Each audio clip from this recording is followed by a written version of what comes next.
Thank you so much.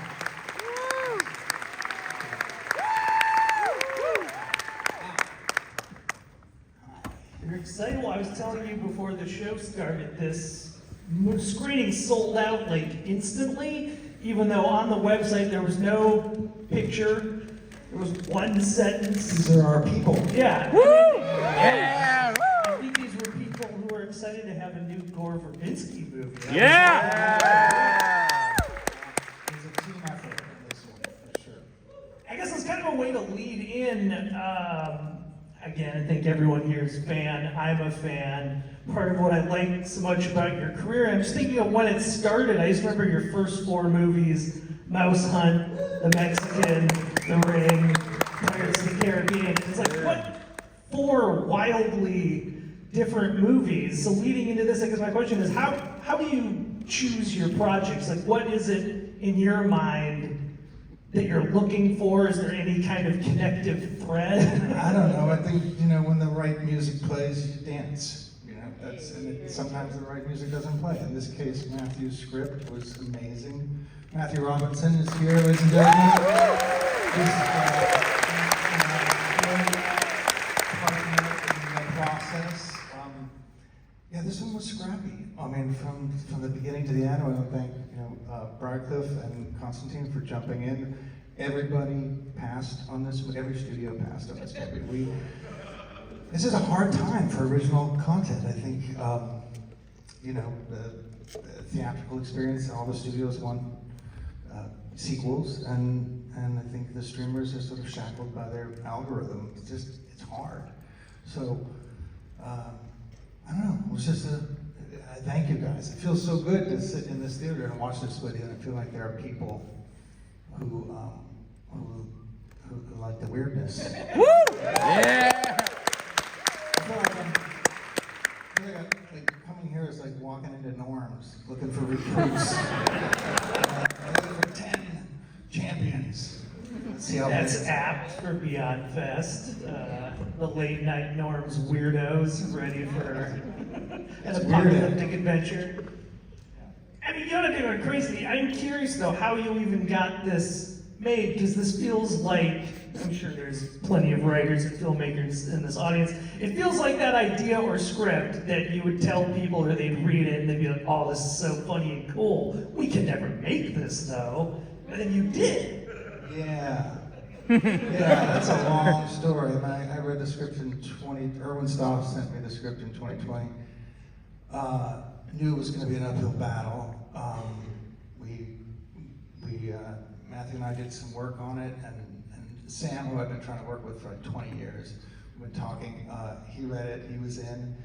And then Denise Champion, our casting director, just said, let's just pretend we're making it. Let's just, not even pretend, let's just make it. So we didn't, she put out a casting call. We had no studio affiliation. So we started meeting with Pena and Zassi and Haley Liu and the rest of the cast, Juno, who was just insane, and Asim, and we just sort of built up this kind of momentum. And then I met with Constantine and we did the whole foreign pre-sales thing. I don't know if you're familiar with that, but you gotta sit in hotel rooms and talk to Spaniards and go, let's go get it. Then you get like a little change in the bag, and we collected about 1/3 of what we needed. And this movie was shut down like 5 times. I kept thinking of whenever we were sort of, dead in the water, I kept thinking of this movie that I watched in about, I guess it was 1984, Alex Cox's Repo Man. And that movie was like, kind of a beacon, because it doesn't feel like they asked for permission, that movie. They just kind of probably didn't have enough resources, and it kind of helped the movie in a weird way. You're kind of just, that spirit, I think you just go out and do it.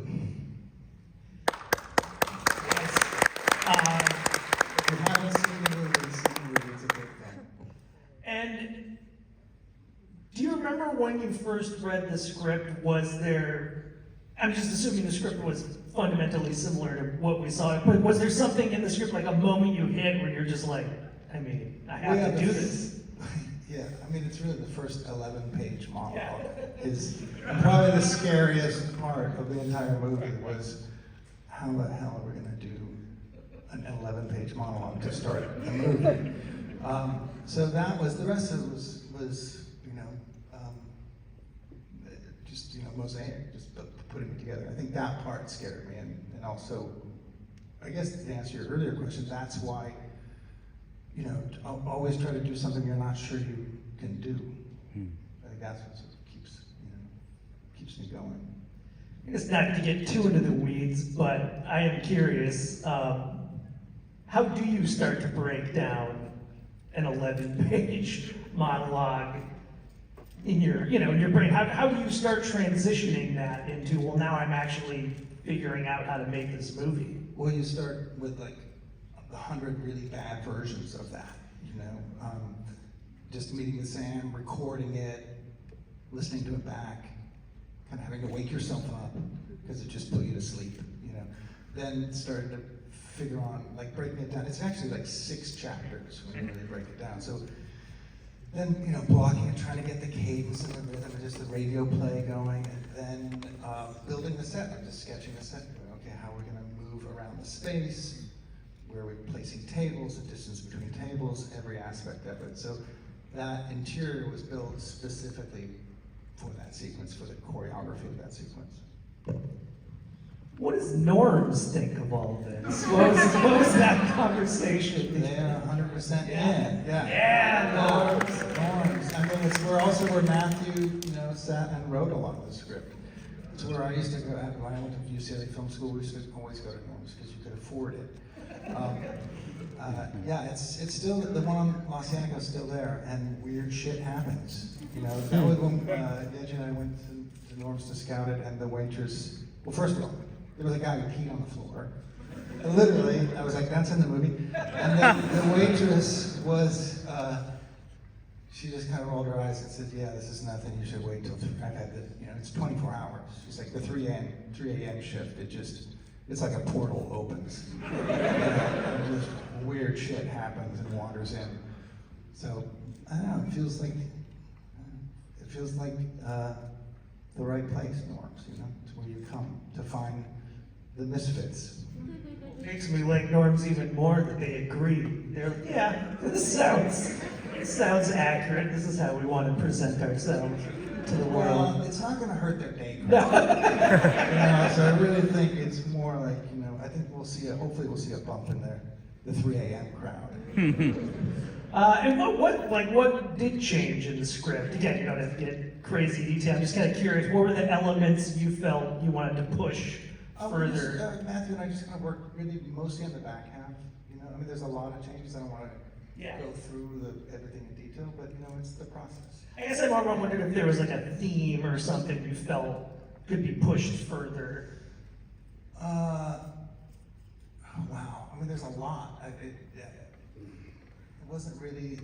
I think the thematics were there. I mean, it was just a lot of work. I think there wasn't a kitty cat centaur. There wasn't. Sam wasn't the child of Ingrid. There was just a lot in the back half that we knew we needed to kind of massage and get right. But Matthew's just an insane collaborator. It was really fun. I think the first half of that script is virtually unchanged. At what point did you decide you were going to be the voice of the pug? That's just more the case of when you're editing, you just do everything and then some stuff sticks. It's like, you try to replace it and then usually you can replace about 80-90% and some stuff. It was like Rango was like that. You end up with a lot of voices that you just, I don't know, they just sort of stay. Also, anyone who hasn't seen Rango, watch it. Thank you. I mean, the movie's so specific throughout. I'm curious, did much really change in the editing? I mean, it feels like everything kind of had to be happening in the order. It's a very strange structure. I mean, it's a tough structure to sort of say we're going on a mission and then to stop and tell you all these backstories. So it doesn't really have the sort of traditional 3-act structure. I think that was always a challenge, just in terms of pacing and putting it together. But I think all the things that we go away for kind of blow back eventually. So it's unconventional in so many aspects. I think that's part of what makes it fun. And probably also why we ended up, having to kind of scrape the money together to do it. We would have made it with sock puppets if we had to. It seems like you were enough outside the regular system that kind of were doing whatever you want, but I'm curious, even internally, was there ever any pushback about the school shooting element? Yeah, absolutely. I think that's probably a factor in terms of why, a lot of people read it, but people didn't want to make it. I think the trick with that sequence is really Juno's performance. She is playing it, as a human in an increasingly inhumane world, and I think that's what kind of makes it work. I think it's sort of the Kafka-esque aspect of it, right? She just wants her kid back. I think the world is mad. So I think once we had Juno, I talked to her about it. I felt like we were going to be okay. And it sounds like you had a good relationship, obviously, but what is the process of working with Sam Rockwell? Well, yeah, he's cool. He's different.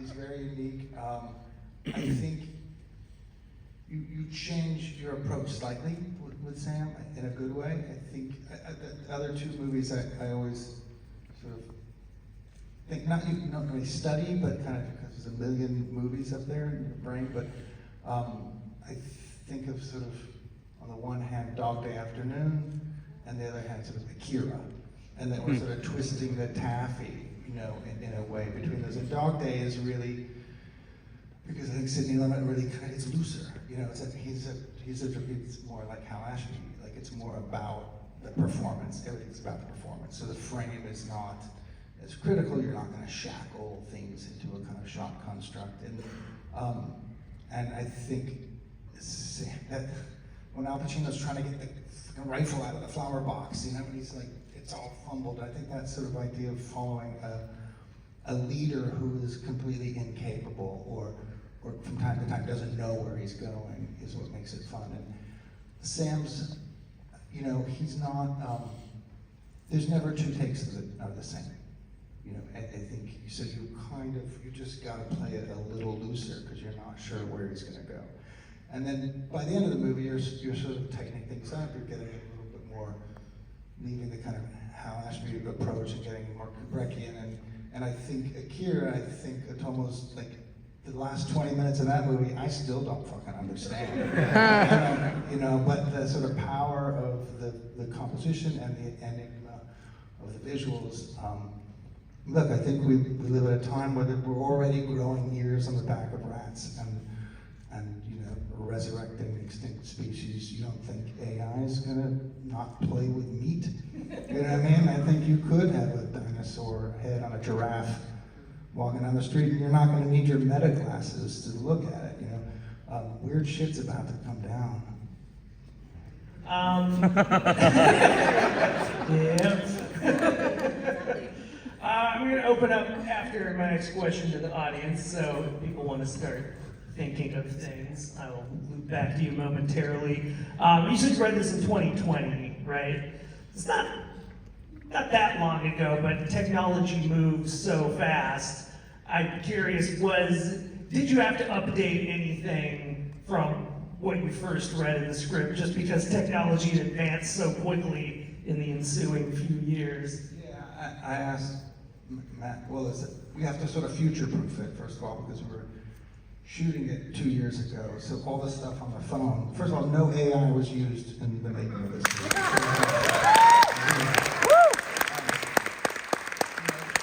We did have to look at it and go, okay, what's happening, and then kind of imagine what's going to happen 2 years later. So all the stuff on the phones, kind of, thinking about what's coming, what you were doing maybe with Discord, or what people were able to do with, a visual still. Nothing was being able to be done with animation yet. So all that stuff was handcrafted, and then, I asked, the actors to talk about, AI isn't that a thing already? You know, yeah, it gets a lot worse. You know, I think originally, you know, there's just a few things we had to tweak along the way, just to kind of make you kind of go, oh yeah, this could fit into this world. All right, we got some questions. I see one over there. Thank you. What's your name? Brandon. Nice to meet you, Brandon. I'm Gore.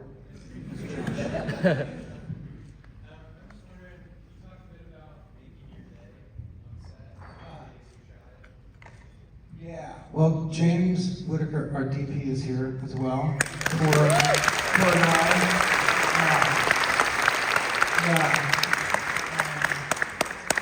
Yeah, it was tough. We were doing like 40 setups. So we were, you know, he did an amazing job. I gave him 0 time.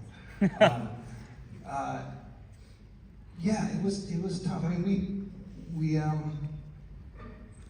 making our day. Yeah, you just, you know, same process I always do. Just I sort of draw these little stick figure boards, and we kind of look at the work for the day. And usually everybody, the grips and gaffers, all gather around, and we look at like, oh, the big board. You know, we put the big board up, and they're all just like, holy fuck, you know. And then I kind of try to draw it how I see it cut editorially. So then I'll take a yellow highlighter and do all these things, and a pink one and a blue one, and look at lighting directions and try to help, you know, make sure we're not turning around twice, etc. And it gets a little simpler because then they go, oh, I see that. That is still that same take. Like we can use that take to get 3 shots of this. So I always build it editorially, and then it kind of starts to simplify once you start color coding it, and then you kind of break it down. And we just kind of marshal through. Does that help at all? Okay. Right there. Oh, hello. My name's Sergio. I was just like kind of curious. How did you like come up with the basic idea? Sorry. How did you come up with the story? That man right there, Matthew Robinson. Oh, okay. Yeah, he's a screenwriter. Yeah. Oh, that's really cool. He's you'll have to ask what kind of drugs he was on. We're still trying to figure that out. Your name is Sergio? Yeah. Sergio, nice to meet you. Nice to meet you. Coming. Yeah. Thank you. Matthew, how did you come up with the story?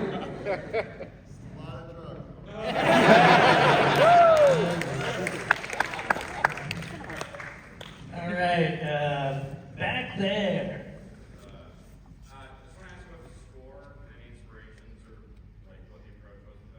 The score, yeah, a lot of Captain Beefheart. A lot of Beefheart, a lot of Mike Watt from the Minutemen, kind of just, yeah, trying to keep it sort of 2 things happening. One sort of a lot of flat 5, like a lot of kind of making it feel like this guy maybe crawled out of a trash can, and you can't quite believe that, you know, I think it's, we had to build that suit from scratch, and I think you know, I went to Apex Electronics over on San Fernando. It's a great place. Used to go in there and do stop motion, to just grab weird shit. They just have, you know, endless of weird knobs and Soviet fuses and crazy stuff. So the soundtrack always felt like it wanted to be kind of born out of that same, like, you're not sure if this guy is, you know, telling the truth? Is he, or is he like a vagrant who studied Shakespeare and something kind of broke, the rubber band snapped in his brain, and he's, you know, because that's what happens at norms. You know, every night somebody like that could walk in. So it was important that the soundtrack sort of had that vibe, and then Jeff Zanelli kind of is just, he's a guy who kind of worked on some pirate stuff with me and known him forever, kind of a Zimmer protege, and he's doing his own stuff now, and he kind of brought the sort of bigger stuff. But that spirit of Captain Beefheart, a little Zappa, just keeping it broken, I guess, intentionally kind of broken. Does that make sense? Yeah. Wow, weird. Way in the back up there. Hey. For a lot of wonderful, weird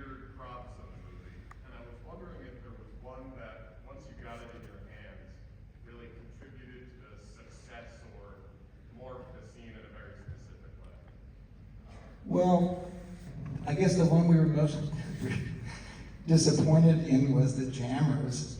They showed up right before we started to shoot, and we're like, holy fuck, these things look really, really stupid. So we put in the line about, you know, it looks like a toy from Mars Attacks. That's my favorite movie. Just to help justify these kind of bizarre things. It's hard to communicate to the prop department what we're after, and I draw really badly, so it's not their fault. My scribbles were sort of hard to interpret. Way in the back up there. There's all these really great video game references, like The Cake is a Lie from Portal and No Future from Cyberpunk. Did you have a process to decide which video games to separate? Well, yeah, I mean, Portal is one of my favorite games of all time. It's brilliant. I think there's a lot of, you know, game theory in the movie, just kind of moving through the levels, you know, the sort of power-ups, the different things that happen, how many times you're going to die, how many times is he going to go on this mission. So there's a lot of, you know, game theory. There's a lot of, I don't want to answer the question. There's a lot of numerology. There's a lot of triangles. There's a lot maybe to keep. I like that you caught that, and I would say keep going fishing, not court. One thing I would say is, what's the difference between a simulation and a timeline? And do they have to be two different things? And you can incubate on that question. Right there. Hi, what's your name? Eric. Hi, Eric. Before I ask my question, I just want to say you're a huge inspiration for me. I've seen over 3,000 films, and only maybe like 5 of them are better than Alphonse. My question is, throughout your full filmography, you really walk the line between commercial and crazy. And I just wanted to know how much of that is like intentional, how much of that comes from just playing, and how do you approach that in the studio setting? Yeah, all the commercial success is by accident. Absolutely. I mean, you just tinker, and sometimes shit blows up, and then for a second they think you have some sort of magic wand that you can make hits out of, and you don't, but you're like, sure, give me some money, I'll go do this other thing. And then it doesn't work, and then they don't do that anymore. And then, you know, and then you go to director's jail, and but it comes with a nice view, and then a little perspective, and then here we are. Woo! I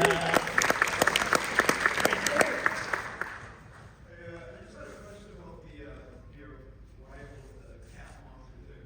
So, when you see the ghosts coming out, like I immediately thought of State Park Marshall there, you know, Ghostbusters. So I was just wondering if that was like an homage to Ghostbusters and or Jurassic Park.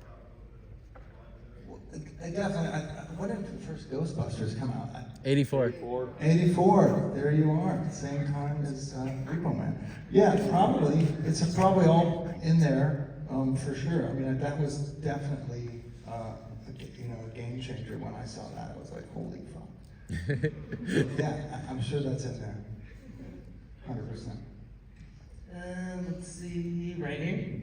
Hi, what do you think will be the future for humanity? The question is, what does he think the future will be for humanity? What's your name? Andrew? Yeah. Andrew, good question. What do I think? Wow, how much time you got? I think we're at some really interesting time. I mean, I think there's definitely a revolution happening. It's not going to be windmills and steam engines and personal computers. I think this thing's making itself now. So I also think it's weird that it's studied, like why the language models and everything. Why is it taking away our songwriting, and why is it attacking the creative arts? So like, take us to Mars, cure cancer. Like what is it about this where it's coming after the things that are essential to us? Like, is it going to ask us to is it gonna breathe for us next? Like, why? And I think there's, you know, because of that, because it sort of started by going, you know, what is our user profile? You know, what do we buy? What do we consume? What do we like? And more importantly, what do we hate? You know, and how does it keep us engaged? Because it sort of was born out of studying that, I think, and it's spitting so much, it's consumed that all this stuff from the internet, it used to be us, and now it's feeding back into that pool, it's drinking its own piss. So, it's deviating, and it's gonna get weirder and weirder. I think, you know, I wanna buy like a Encyclopedia Britannica pre-AI and just hold on to it. And go, we used to know this shit. So I could keep going, but there's a lot to unpack that question. I think there's a tsunami coming, and there are people who are afraid, and there are people who are in denial, and I think the rest of us have got to surf, right? And I think that's really what this movie is. That movie, you know, good luck, have fun, don't die. It's like, we got to navigate this shit. And eat at Norms more, I guess, if you want to be part of that future. Well, I was getting the signal to wrap things up, so thanks so Thank you, much. guys. Thank you. I will say, we've got some hats here. Anyone who asked a question, maybe come down. I think you deserve